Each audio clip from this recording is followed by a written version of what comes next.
Hi, I'm Olivia. 2 months ago, I opened the drawer where I kept my engagement ring, the vintage diamond one that Nathan had spent years saving to design with me. My heart froze when I saw it was gone. My mother was casually sipping her coffee when she said, "Oh, we sold that." Madison needed time for her self-discovery retreat in Bali. They sold a $590,000 ring like it was just some unwanted clutter in their way. No warning, no remorse, just cold silence and a legal envelope waiting on my pillow. The betrayal burned through me like acid. But what they didn't know, what they never saw coming, was exactly what I planned to do next. Before we continue, let me ask you something personal. Have you ever felt your heart crack because the people who should protect you treated you like you didn't exist? Like your feelings were just inconvenient background noise? Drop a comment below. Tell me what time you're watching this and where you're from. I promise I read every single one. Friday mornings in this house always felt like they were holding their breath. Denver was just beginning to thaw from winter. I could feel the soft rays of spring sun slipping past my blinds, casting pale gold streaks across the dresser I hadn't bothered to polish in months. The light made the dust dance, highlighting all the things I'd neglected. I sat on the edge of my bed with one sock on, trying to brush away the heavy tension that had been crushing my chest all week. It was Nathan's anniversary. 2 years to the day, 2 years since my world imploded without warning. The air felt quiet, too quiet. Like those moments before a devastating storm hits. I didn't cry anymore. Not like I did that first spring when grief was so raw it felt like my skin had been peeled away. The pain had changed shape, still there, still cutting deep. But now it lived in the quiet spaces between heartbeats. My fingers reached automatically into the second drawer of my nightstand where the velvet box always waited. Always. The movement was pure muscle memory by now. Same angle, same soft click when the wood slid open. Except this time there was no box.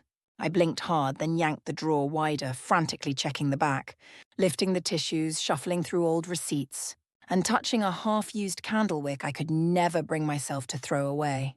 No box. No box anywhere. I jumped up, my pulse racing as I checked my other drawers. Nothing. Not even the ring's velvet cloth. A cold certainty washed over me. This wasn't a mistake. My chest tightened with a strange, stinging cold that crawled up my throat. I walked down the stairs with unsteady legs, still wearing just one sock, my hand gripping the banister so hard my knuckles turned white. Eleanor was at the kitchen counter, casually flipping through a magazine like it was just another ordinary Friday. She sipped her coffee without even bothering to look up at me. "Morning," she said, her voice light and unconcerned. "Mom?" I forced my voice to sound calmer than I felt. "Do you know where my ring is?" She turned a page, the glossy paper making a slick sound. "What ring?" I clenched my jaw so hard it hurt. "The ring. Nathan's ring. The one he designed with me." "Oh," she said, blinking slowly like I'd asked about some expired yogurt in the fridge. "That we sold it." The silence that followed felt like all the air had been sucked from the room. "You what?" My voice came out as a strangled whisper. She stirred her coffee, glancing toward the window with disinterest. Madison needed help for her Bali self-discovery retreat. All that spiritual healing stuff. You weren't wearing the ring anymore anyway. For a moment, I forgot how to breathe. My lungs refused to work. It wasn't just a ring. Richard's voice drifted from the hallway. "You haven't touched it in months, Olivia. We figured you didn't need it anymore."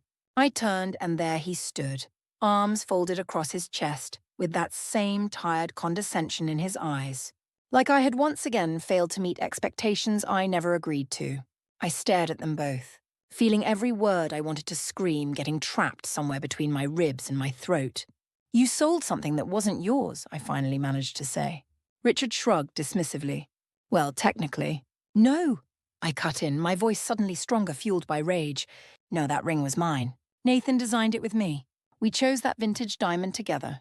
He had the band specially engraved inside with our promise." Eleanor rolled her eyes. "Olivia, it's not like you're still getting married." She said it like a joke, like Nathan had just stepped out for coffee. Not like he'd collapsed in the parking lot of a diner where he'd been waiting for me. Not like he'd left a voicemail saying he was bringing my favorite pie. "He's dead, not forgotten," I snapped. But my voice betrayed me, cracking on the final word. Eleanor sighed dramatically with that exhausted expression she always wore when emotions became too inconvenient. "Madison is finding herself. That retreat is life-changing for her career. Then maybe she should have sold something of her own," I said, my voice barely above a whisper. She doesn't have anything like that, Richard muttered. And you weren't using it. I stepped back, feeling the world tilting beneath me. They hadn't just sold a ring. They'd sold the last physical piece of Nathan I had left, the last tangible proof of our future together. I turned and walked back up the stairs, each step echoing louder than necessary. When I reached my room, I opened the drawer again, staring at the same empty space. This time, I noticed something I'd missed in my panic, folded carefully in the back, tucked away as if it no longer mattered. The velvet cloth, deep navy blue, beautifully embroidered with white daisies, now lying limp without the precious weight it once protected. I sank to the floor beside the drawer. The cloth felt soft in my trembling hands. My fingers traced over each delicate stitch, everyone achingly familiar. Nathan had said the daisies reminded him of our first road trip together, when they bloomed wild across the field behind that dusty motel in Utah. I sat there for what felt like forever, listening to nothing, feeling everything. Through the window, I could see the sky had turned pale blue, clouds moving in slow formation. The world kept spinning forward, but something inside me had completely stopped. My voice surprised me when it came low and steady. They didn't just sell a ring. They sold what remained of me. I sat there for a long time, maybe an hour, maybe more. Just me, that empty drawer and the daisy-stitched velvet cloth that used to cradle. The only tangible proof that Nathan had asked me to be his wife. By the time Sunday night arrived, I hadn't left my room once. I hadn't eaten much either. Just water, some stale crackers, and whatever silence would let me keep down. I hadn't even turned on my phone since Friday morning. I was afraid to look at it. Afraid of texts from Eleanor asking me to be more understanding, or worse, messages from Madison pretending not to know what had happened. But eventually, I turned it on. Not because I felt ready, but because I was tired of hiding from reality.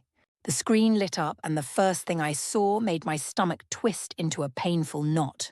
There she was, Madison, posing on a glossy wooden yoga deck somewhere in Ubud, sunlight creating a perfect halo behind her, a garland of exotic flowers around her neck, arms lifted in that rehearsed, surrender to the universe pose she'd been practicing since she was 16 and bored in Sunday school. The caption burned into my eyes, "Healing is expensive, but so worth it.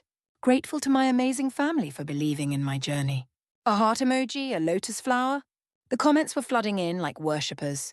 "You inspire me." Such a brave soul. This is how healing looks. She's glowing like actual light. I stared at the screen until my hand began to shake uncontrollably. I couldn't even cry. That terrified me most. It felt like my grief had nowhere left to go, like it was hardening inside me. She was using Nathan's ring money to post about her spiritual rebirth. I scrolled further and felt the knife twist deeper. She was tagged in stories, reposted by yoga brands, even featured in a wellness blog. From pain to power, Madison Blaz's transformational journey. There was a paragraph about overcoming generational dysfunction. Another about how she chose the difficult path of self-love. I nearly laughed at the absurdity. I wasn't mentioned once, not a single word. No one knew that while she was stretching into the perfect sunset, I had been sleeping on the floor of my childhood bedroom, because my parents had given away the bed I bought after Nathan died. "It's too big for just one person," they'd said. I kept scrolling, but my mind was already pulling me backward in time. Flashes of growing up with Madison overwhelmed me. The tantrums, the slammed doors, the way Eleanor would sigh heavily and turn to me saying, "You're the strong one, Olivia. Help me keep the peace." That was the role I never applied for, but was never allowed to quit. Nathan used to tell me, "You don't always have to be the one holding the house together while it burns." But apparently I hadn't held it well enough, because now they were dancing in the flames while I was reduced to ashes. Around 8:30, I finally dressed and drove out to the cemetery. The wind had picked up, whipping my hair across my face. The iron gate creaked loudly as I pushed through it. I walked the narrow path between graves, carrying nothing but my phone and the crushing weight in my chest that hadn't eased since Friday. When I reached Nathan's stone, I didn't kneel. I just stood there, feeling the cold air bite at my cheeks. "They used your ring, Nathan," I whispered, the words hanging in the air between us. "They sold it so she could post gratitude quotes from Bali." The wind rustled the dried leaves at my feet, and I felt something inside me crack a little deeper. Back home, I sat on the floor again, numbly scrolling through Madison's social media. Her latest post had nearly 2,000 likes. A drone shot over terraced rice fields. She was captured mid-spin, arms outstretched like a mystical being. Caption: Sometimes you have to leave the noise to find your soul. Without thinking, my fingers moved across the screen. I typed before the shame could catch up to me. Hope the healing was worth it. I paid for it. I hit send. My comment disappeared into the sea of praise. 10 minutes later, it vanished completely. Deleted. At 10:42 p.m., my phone buzzed with a message. Eleanor, let your sister have this moment. Don't start drama. Drama. That's what they called it. Not erasure, not betrayal. Just drama. I didn't reply. I stared at the screen, reading her message over and over until the words blurred together. Then I scrolled back up to see Madison's perfectly composed face again. People think grief is loud, all wailing and sobbing and storming out, but it's not. It's being slowly erased while the world enthusiastically applauds the person holding the eraser.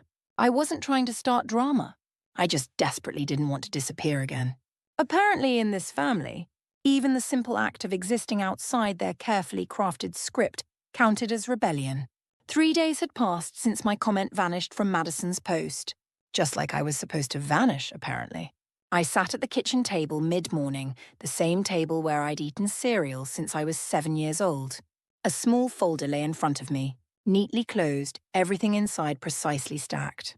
Partial receipts for the ring, Nathan's detailed email confirming the appraisal, and a heartbreaking note from his parents written in grief-soaked cursive, thanking me for caring for the ring until it becomes part of your new chapter together. I pushed the folder across the table toward Richard. He didn't even touch it. You keep going like this, he said without lifting his eyes from the Denver Post, and you'll destroy your own peace. We can't undo what's done. I watched him stir his coffee like it was the most important task in the universe. But you could at least acknowledge what it was, I said, fighting to keep my voice from shaking. He sighed heavily, folded the newspaper with deliberate slowness, and finally looked at me. Olivia, you've been living here 2 years rent-free. We've given you more than enough. It's just a ring. Then he slid something across the table, a thin white envelope with a gold-embossed letterhead. The moment I saw the law firm's name, my stomach twisted violently. I opened it slowly, my fingers suddenly clumsy. Inside was a formal note. This correspondence confirms that all contents within the property at our address fall under legal ownership of Eleanor and Richard Blay. I stopped reading, feeling like I'd been punched. They didn't just want the ring. They wanted me to know that nothing, absolutely nothing here belonged to me. Later that day, the sky outside hung heavy and grey, the kind of colour that makes your bones ache with impending rain. I wandered into the garage without a clear purpose. Maybe I just needed to breathe air that hadn't passed through their lungs. I sat on a dusty crate labelled Olivia College and pried it open, brushing off a thick film of dust. Inside were yearbooks, an old guitar strap, and beneath it all, a small sealed envelope. My name was written on the front in Nathan's careful, unmistakable handwriting. I realised I'd never opened this. My hands trembled slightly as I broke the seal.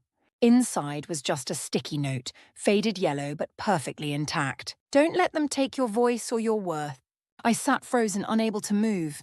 It wasn't just a note. It was a message from someone who had always seen me clearly, even when I was blind to my own disappearance. I carefully slipped it into my wallet, tucking it behind my driver's license, behind the version of me the world was allowed to see. That night, dinner was predictably uncomfortable. Meatloaf, green beans, and erasure served piping hot. Eleanor raised her glass midway through the meal. Here's to Madison. Her growth, her healing, her courage. What a transformation. I sat motionless. No one looked in my direction, not even a passing glance to check if the other daughter was still breathing. I lifted my glass halfway, then set it down and stood up. I'll be upstairs, I said quietly. Richard muttered just loud enough for me to hear. That girl needs perspective. I didn't answer. I walked to my room and pulled out the plastic storage bin from beneath the bed. Bills, receipts, copies of insurance forms, email printouts, statements from my joint account with Nathan, things I hadn't looked at in over a year. I wasn't sure what I was searching for, but I knew I needed something that wasn't controlled by them. Something that proved I once had a life, a love, and a voice of my own. The scanner beeped softly as I fed in page after page. I created digital folders. I labeled timelines. Somewhere during this process, something shifted inside me. I stopped crying, stopped begging for acknowledgement. My focus changed from wanting to be heard to refusing to be silenced. They had taken the ring, but they hadn't yet taken the truth. Not completely. I didn't fully understand what I was building. I just knew I needed something that was irrefutably mine. By Thursday night, the pile of documents on my desk had doubled in size. Receipts, bank transfers, insurance forms, each one carefully scanned, meticulously labelled, and stored into a folder I'd named simply Truth.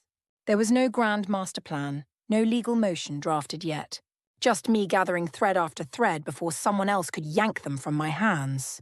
Rain tapped against the windows, soft but persistent, blurring everything outside my room, perfectly matching the haziness I felt inside.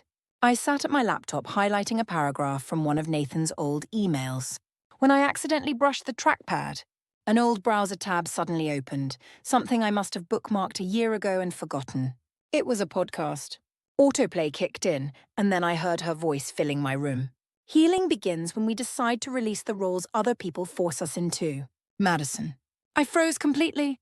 My hand hovered in midair, caught between closing the window and needing to hear every single word. The host's voice chimed in enthusiastically. That's so powerful, Madison. Can you give us an example of that release? There was a pause, the sound of something being sipped, and then I had to separate myself from the grief in our family. Some people, they cling to pain like it's a personality trait. Every muscle in my body locked tight. I couldn't even blink. She was talking about me. I was the grief addict in her story. I listened, unable to turn away. I walked away. It cost me so much, but I chose joy instead. I gave up everything, even objects tied to trauma.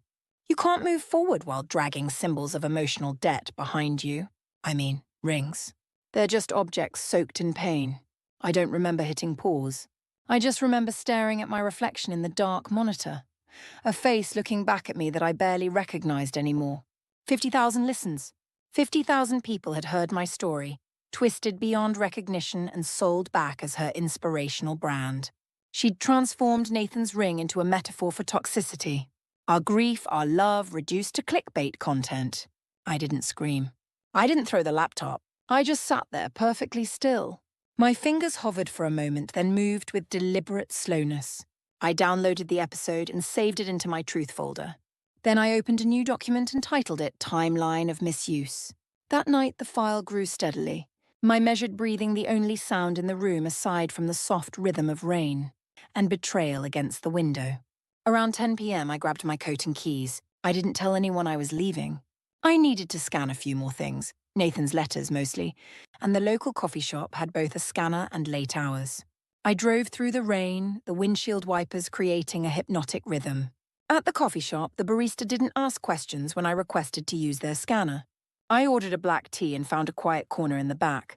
One by one, I slid his letters into the machine, noticing how his handwriting grew shakier in the later ones as his health declined. Each scan made the truth feel heavier, not lighter. I love how you see people, one line read, even when they've forgotten how to see you. I pressed my hand over that page, feeling its texture. I didn't want revenge. I just didn't want our story to be rewritten. By the time I returned home, it was nearly midnight. I changed into an old sweatshirt, pulled my hair into a loose knot, and sat cross-legged on the floor near my desk. In the drawer beside me, folded carefully, still pristine after all these years, was the velvet cloth with white daisies embroidered in its corners, the one that once held Nathan's ring. I took the USB drive where I'd saved the podcast and wrapped it in the cloth. Some things you wrap not to protect them, but to remember what they once held. I placed it gently in my purse, zipped it closed, and let it sit there like an anchor. I wasn't ready to confront them. Not yet. But something fundamental had shifted inside me. I wasn't breaking apart anymore. I was collecting evidence. This wasn't about proving them wrong. This was about finally remembering I had been right all along. Friday evenings settled over the house like a wet wool coat, heavy, damp, and deeply unwelcome. The grey light outside hadn't changed for hours. Inside, silence pressed in from every wall like an unwanted guest. My parents had gone out for dinner, leaving behind the lingering scent of Eleanor's lavender perfume, and a Tupperware container of meatloaf I couldn't bring myself to touch. I stayed upstairs, door half open, laptop shut. My body ached from sitting in the same position too long, but I couldn't bring myself to lie down. I needed something. Anything that might remind me this house hadn't always felt like a prison. So I started digging through my belongings. I found an old storage bin in the back of my closet, the kind with brittle plastic edges that crack if you press too hard. It contained what remained of a girl I barely recognized anymore. CDs labeled in faded Sharpie, birthday cards from elementary school, yellowed Polaroids from when I still had baby teeth and perpetually scraped knees, and a stack of mini DV tapes I hadn't seen in years. I plugged the small camcorder into the wall and flipped through the tape drawer, selecting one marked Olivia's sixth bidet. The screen flickered to life with static, then showed colour footage, slightly jittery but clear enough. There I was, a little girl in a bright yellow sundress, standing proudly beside a chocolate-frosted cake with 6 lit candles. My smile was wide and genuine. I remember that dress vividly. I'd begged Eleanor for it, told her it made me feel like actual sunshine. Then Madison appeared on screen, 8 years old and already towering over me. Without warning, she suddenly shoved my face directly into the cake. I flinched involuntarily, both in the footage and sitting there on my bedroom floor. The camera shook with laughter. My parents' amused voices joined in. "Madison!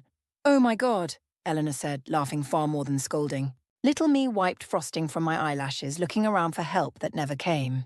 The clip ended abruptly. I paused the video, my hand gripping the edge of the desk, so hard my knuckles turned white. I sat still for a long moment, tasting that same bitter silence I must have swallowed as a child. I whispered into the empty room. Maybe this is just how it's always going to be. The sound of a key turning in the front door downstairs interrupted my thoughts.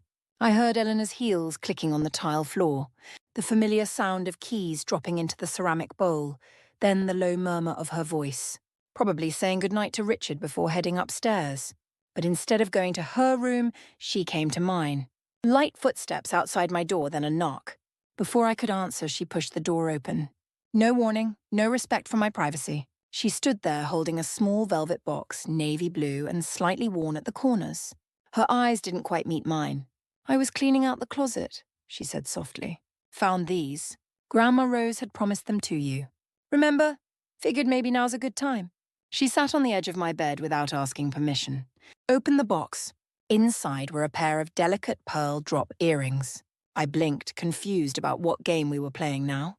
"She didn't mean to hurt you, sweetie," Eleanor said, smoothing her skirt nervously. "Madison just handles things differently, and we thought you'd moved on from all that." All that, like grief, was just a shoebox to be tucked under a bed and forgotten. The earrings gleamed coldly in the low light.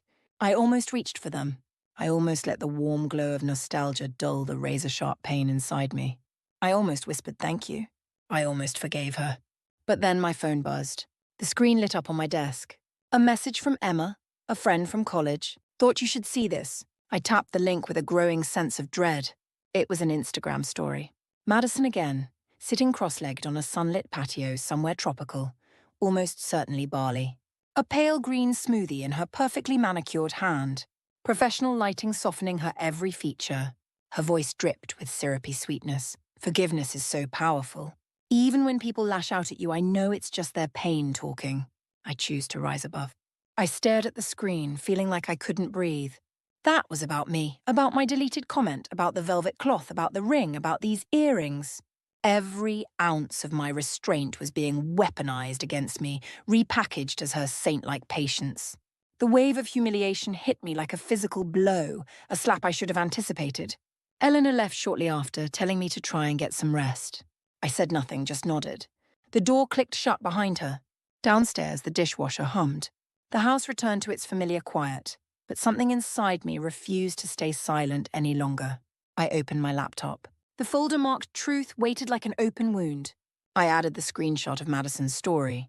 Then I retrieved the inheritance letter from Grandma Rose, the one that specifically listed my name in her careful cursive handwriting right beside the word earrings. I scanned it immediately. Then slowly, deliberately, I opened my phone's voice recorder app. I spoke into the darkness. "I'm not doing this to expose them. I'm doing this so I never forget again who they really are." I wrapped the earrings in a separate cloth and slid them into the drawer. Not to wear them, not to enjoy them, just to remember what they represented. This wasn't just betrayal. This was a lifelong pattern I'd been conditioned to forgive. That morning, something fundamental shifted inside me. I woke before the sun had fully climbed over the rooftops. The house was still wrapped in that muffled quiet that only cloudy mornings bring. I didn't wait for coffee, didn't waste time scrolling through my phone. I opened my closet, found the navy blazer I hadn't touched since Nathan's memorial service, and slipped it over a crisp button-down shirt. The sleeves hung slightly looser now, but it still fit. Standing before the mirror, I didn't look like someone with anything left to prove, just someone who was completely finished waiting for permission to exist. The velvet daisy cloth sat on my nightstand, carefully folded around my flash drive. Inside it, I had stored receipts, scanned letters, a copy of Grandma Rose's will, the podcast audio file, screenshots of Madison's posts, and my voice recordings. I placed everything inside a clear document envelope, slid it into a professional folio, and zipped it shut. I didn't leave a note, didn't text anyone. I walked out the front door like I was heading to a routine dentist appointment. No dramatic tension, no burning bridges, just clean morning air and absolute clarity of purpose. 15 minutes later, I pulled into the parking lot of the Creative Hub, an artist's co-working space nestled between a dog groomer and a yoga studio. The front desk manager, a soft-spoken guy in his 20s named Lucas, handed me the keycard without unnecessary small talk. I appreciated his discretion. I chose a corner table by the window. Light rain tapped against the glass. My laptop hummed to life as I opened. The legal document templates Nathan's estate lawyers had once shared with me, just in case. I filled in the blanks with cold, methodical precision. Item 1, 4.1 carat vintage diamond ring purchased jointly with Nathan 3 months before his passing. Statement property held in trust until marriage. Therefore, sole ownership defaulted to surviving party. Me. I meticulously cross-referenced every entry with dated email threads, photo timestamps, and the notarized letter Nathan's mother had sent, explicitly confirming the family's intention for me to keep the ring. I added a detailed affidavit describing the events surrounding the unauthorized sale and the psychological harm it had caused. At precisely 10:42 a.m., I clicked send. The documents were transmitted to Pfizer and Ellis LLP, the firm that handled Nathan's affairs. I addressed them to Catherine Jenkins, a partner I remembered for her straightforward warmth and professionalism. Then I sat back in my chair. Not triumphant, not vengeful, just still and centered. I didn't cry, didn't shake. I closed my laptop and leaned into the back of the chair, letting the gentle sound of rain blur the edges of this pivotal moment. Across from me sat a ceramic cup of untouched coffee. I finally lifted it to my lips. It had gone cold, but it was undeniably mine. Later that afternoon, I remained in the co-working space. The team renting the room next to mine was rehearsing for a non-profit event. Their laughter filtered through the walls. One of them stepped out to take a call and smiled at me as she passed. I nodded back, feeling a strange sense of connection. I opened another folder on my laptop. This one had nothing to do with my family, at least not directly. It contained materials for the Creative Voices, The Power of Truth, Women Artists, Support Charity Gala, that I'd been quietly funding in Nathan's memory since last fall. He'd always said that legacy didn't need a famous name attached to it, just a ripple effect. A light switched on in the darkness for someone else to find their way. The event was scheduled for next week at the Meadowbrook Center, an upscale venue just outside the city. The floral arrangements, speaker stipends, even the custom signage had all been paid for under a foundation name I'd created discreetly, Langford Trust. I double-checked the PowerPoint presentation. One slide contained a photo from years ago. Nathan and I volunteering at a career workshop for single mothers. I remembered how he'd stayed an hour after the official end, helping a woman restructure her resume. That slide would close the evening with a simple caption in small print in honor of those who give quietly. I sent the final slide deck to the event coordinator. As I packed up to leave, my phone buzzed with a message from Eleanor. "You got mail. Looks like a gala invite. Madison got one too. I think they want her to speak. How wonderful." I stared at the screen for a long moment. Then I laughed just once, soft and dry, like appreciating the punchline of a private joke. I didn't RSVP. Didn't respond at all. I didn't need to be on stage. I'd already built the microphone. Let them walk confidently into the spotlight. They had no idea who had actually arranged the lighting. I arrived just before sunset. The hotel's event space glowed with soft candlelight and elegant glass bowls filled with floating white daisies. I spotted those immediately when I stepped inside. My own personal touch. Eleanor would have insisted on roses red or nothing at all. But this night wasn't hers to design. I checked in quietly at the reception desk. No name tags, no fanfare, just a light touch on my elbow from the coordinator as she handed me a folded program. She didn't recognize me as the Foundation's creator. That was exactly as I wanted it. Across the crowded room, I watched Madison glide through the main doors wearing a white gown that looked custom-made. Her hair was artfully pinned up in deliberate waves. Eleanor walked beside her arm in arm, whispering constant praise like she was coaching a pageant contestant. "You deserve this recognition, darling," she said, just loud enough for anyone near the champagne table to overhear. I stood alone in a corner, not hiding, just observing. My black dress was elegantly simple. No sparkle, no statement pieces, just quiet presence. My clutch purse was tucked close against my ribs, the velvet cloth folded neatly inside, pressing against the envelope I hadn't let out of my sight all week. The background music softened and the atmosphere shifted. The host stepped onto the small stage to welcome the distinguished guests. A few polite claps followed. Dinner plates were cleared, wine glasses refilled, the rhythm of the evening accelerating. Then the surprise guest speaker was announced. Madison took the microphone with practiced poise. Even her footsteps across the stage sounded rehearsed.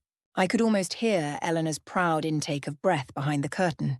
"Grief," Madison began, her voice perfectly modulated, "is a journey. But some people wear it like a badge they refuse to take off." My fingers tensed involuntarily around the edges of my clutch. She continued, "Tonight I want to talk about letting go, about choosing not to be defined by what hurt you, but by what you create from the pain." She never once mentioned my name, but I was the shadow standing behind every carefully crafted sentence. "I had to release things that tied me to darkness," she said, offering a smile tinged with performative sadness. "Objects, expectations, even family wounds. I chose light instead." The audience nodded appreciatively. Some murmured in agreement as if they were attending a spiritual sermon. I moved slowly toward the event coordinator standing at the edge of the room. Her headset was perched over one ear as she checked the screen cue. "Excuse me," I said quietly, offering her the sealed envelope. "This is a featured donor message. It needs to be played now before the final speaker." She blinked, uncertain. I wasn't told about this. It was requested in advance. "Please check the card inside." She opened it, read a few lines, her brow furrowed momentarily, then relaxed. "Yes, of course. I'll cue it up immediately."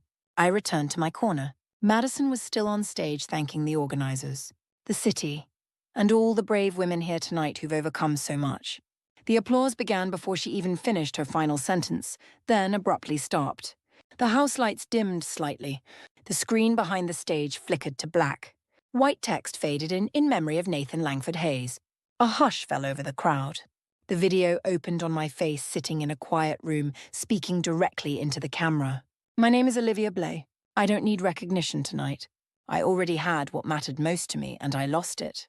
I watched from the back as heads turned. Some recognized me for the first time that evening. 2 years ago, I buried my fiancé. We had designed a ring together, a symbol of our creative future. It was taken from me and sold. The money was used for someone else's journey without my knowledge or consent. That ring wasn't just a piece of jewelry. It held our grief, our memories, and our love. The screen shifted to a photograph. Nathan smiling, me beside him holding his hand. I funded this gala quietly in his name. The theme: creative voices. The power of truth isn't just about artistic expression. It's about honoring memory and preserving truth. There was no anger in my voice, only absolute clarity. "Sometimes," I said in the final frame, "those who suffer most deeply are expected to remain silent so the loudest voices can claim to heal." The screen faded to black. The room didn't exhale. It simply froze in collective shock. Eleanor's hand flew to her mouth like she'd been physically struck. Madison, still standing near the stage, had frozen mid-pose. A photographer's flash went off, capturing her face caught between confusion and naked fear. I didn't wait to hear what would be said next. As I walked toward the exit, I overheard whispers rippling through the crowd. "She paid for all this?" Then another, "That was her fiancé." I didn't look back. Didn't pause for applause or acknowledgement. I stepped out into the cool night air, letting the cold remind me that I wasn't invisible anymore. I simply wasn't theirs to control. I didn't need applause or validation. I needed them to hear the truth in a room full of witnesses who couldn't look away. The next morning, my phone wouldn't stop vibrating. I hadn't even opened my eyes when I felt it pulsing on my nightstand like an alarm. I rolled over and stared at the screen, feeling surprisingly calm. 38 unread messages, 12 missed calls. Notifications stacked on every app like digital debris from a fire I had quietly ignited. I opened Instagram first. Madison's face filled the initial story tile. She was crying dramatically, artfully, her makeup somehow still perfect. I was ambushed, her voice cracked with practiced vulnerability. Last night should have been a celebration of healing, not an attack. My sister took something beautiful and twisted it into a personal vendetta. I swiped to the next clip. She's weaponizing grief, read a caption beneath footage of her dabbing. Her eyes with a tissue. Her perfectly manicured fingers trembling just enough to be noticeable. Another clip followed, her face turned slightly away from the camera, as if she wasn't aware it was still recording. I tried so hard to include her in my healing journey, but sometimes family can be your worst enemy. Comments flooded in by the hundreds. This is so heartbreaking. She needs serious help. Your sister sounds incredibly toxic. By the time I checked Twitter, 2 local blogs had already picked up her version of events. Resilience coach faces family sabotage at women's charity gala. The speed and calculation behind it all was breathtaking. A text came through from Eleanor. You've torn this family apart. Are you satisfied now? This was followed by a missed call from Richard. No voicemail, just digital silence that communicated everything. I blocked them both without hesitation. Then came a message from Lucas. He had known Nathan, known me long before I learned to swallow my voice. Don't let them control the narrative. You've come too far to be pushed back into the shadows. That was all I needed to get out of bed. I threw on comfortable jeans and a simple navy sweater. No makeup, no jewelry, just the velvet cloth folded neatly in my jacket pocket and a transcript I'd printed that morning. A kind of truth I didn't need to shout about but wasn't going to hide any longer. The drive to my parents' house was short. I knew every turn by muscle memory, even though the place hadn't felt like home in years. The front door was slightly ajar as if expecting my arrival. Madison was pacing in the living room. Her hair hastily pulled up in a messy knot, phone clutched tightly in one hand. Her voice came in strained rehearsals as if she were practicing damage control statements aloud. Something about emotional abuse. Something about her healing journey. She froze when she saw me standing in the doorway. You shouldn't be here, she snapped, her voice tight with anger but her hands visibly trembled. I won't stay long, I said, stepping inside with deliberate calm. I walked to the coffee table and placed the transcript down. The paper seemed to carry physical weight despite its thinness. Her eyes darted to it nervously. What is that? I didn't answer immediately. Instead, I gently unfolded the velvet cloth, empty now, just a soft square of memory. I placed it beneath the transcript. It's your voice, I said quietly. From the podcast, the one where you called me a grief addict. The colour drained from Madison's face. You don't understand how media works, she stammered. I understand perfectly how truth works. She stared at me, lips slightly parted, but no words came out. I stood there for a moment longer, letting the silence speak volumes. Then I turned to leave. Eleanor appeared in the hallway just as I reached the door. Her eyes were wide with shock, like she'd suddenly awakened to a reality she hadn't chosen. We're family, Olivia, she said, her voice carrying a faint tremor. Blood. I paused, not from uncertainty, but from absolute clarity. Blood means nothing without respect. I'm not here to belong anymore, I said with quiet conviction. I'm here to break the pattern. She didn't respond, just stood there as if she couldn't find her scripted lines. I walked past her without flinching, out into the fresh morning air. The sky had started to clear slightly, just enough to allow a thin band of sunlight through. The kind of light you have to actively search for. I slipped the velvet cloth back into my pocket. It felt different now.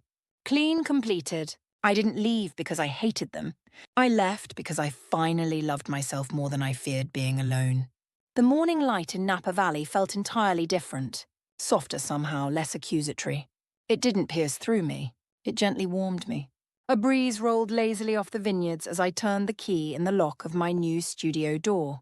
The sign above the entrance caught the sunlight, making the letters shimmer, Langford and Hayes Design Studio crafted with memory. I stepped inside and flipped on the lights. The space wasn't large, but it felt expansive in a way the Blay family house never had. Polished wood floors, elegant brass fixtures, a row of workstations facing wide windows that perfectly framed the rolling hills like a masterful oil painting. The walls were painted a gentle cream colour, and my jewellery-making tools were arranged in silent, purposeful order. Pliers, precious metal clay moulds, soldering torch, polishing tumblers. I hadn't realized how deeply I'd missed the distinctive smell of metal warming under controlled heat. It was a scent somewhere between hope and completion. That first week, customer traffic came in steadily. A young couple from San Francisco wandered in looking for wedding bands with soul and story. A woman in her 70s asked if I could set her late husband's locket photo into a ring, so she could carry not just his memory but his face. Then there were the quiet visitors, locals who didn't say much. They simply looked around carefully before whispering, "You're the one from the charity gala, right?" I'd nod, smile gently, nothing more. On one special shelf in the back corner, under a soft spotlight, stood a glass display case. Inside, folded perfectly in half, was the familiar navy velvet cloth with white daisies. Framed beneath it was a handwritten note. "This piece is not for sale. It cost everything to create." Beneath the cloth rested a handcrafted band combining diamond and steel, seamlessly fused together. Etched along the edge was a single delicate daisy. Not ornamental, not flashy, just quiet and absolutely certain. One sunny afternoon, a little girl wandered in with her parents. She pressed her nose against the glass case and pointed curiously. "Who made that special one?" she asked, her eyes wide with wonder. I crouched down beside her, resting my arms on my knees to meet her at eye level. "Someone who used to be silent," I answered honestly. She turned to me, her small brows furrowed in confusion. "Are they better now?" I smiled, genuine and gentle. "She's still learning, but she's definitely not silent anymore." Weeks passed without any contact from Eleanor or Madison. No calls, no texts, but that silence was its own kind of answer. Then, one Saturday morning, I received a short message from an old family friend named Sophia. I hadn't spoken to her since my college graduation. "Saw your tribute at the gala. Your mom never mentioned it, but I noticed she keeps the video saved on her desktop." I read the message twice, then simply let it be. I didn't reply. Didn't forward it to anyone. Just accepted it for what it was. Sometimes an apology doesn't come with words, but that doesn't mean you should wait your entire life to hear it spoken aloud. I walked over to my workbench and slid open the top drawer. Inside was the original receipt for the velvet box, yellowed with age. I placed it beside Nathan's final note, the one that had lived in my wallet ever since I found it. "Don't let them take your voice or your worth." Outside my studio windows, the morning clouds had lifted completely. Bright sunlight spilled across the cobblestone walkway. I walked to the front door, took a deep breath of the fresh vineyard air, and turned the sign to open. As the day progressed, I melted silver, carefully set semi-precious stones, sketched designs for a new line of pendant necklaces. But there was no frantic rush, no desperate energy. Just purposeful motion, quiet creativity, completely mine. In the background, an old folk song played softly on the vintage stereo. The sound warm and slightly grainy. I didn't know the exact lyrics, but the melody felt familiar. Like something I'd heard long before I was old enough to name emotions. I glanced once more at the cloth under the glass display. It had once held a symbol of a future that never arrived. Now it held nothing at all. And that emptiness, in its own way, meant absolutely everything. I lost something that was supposed to last forever. Then I lost people who were never meant to abandon me. But through all that loss, I discovered something quieter and infinitely stronger. Myself. And this time, no one would ever get to sell what was mine.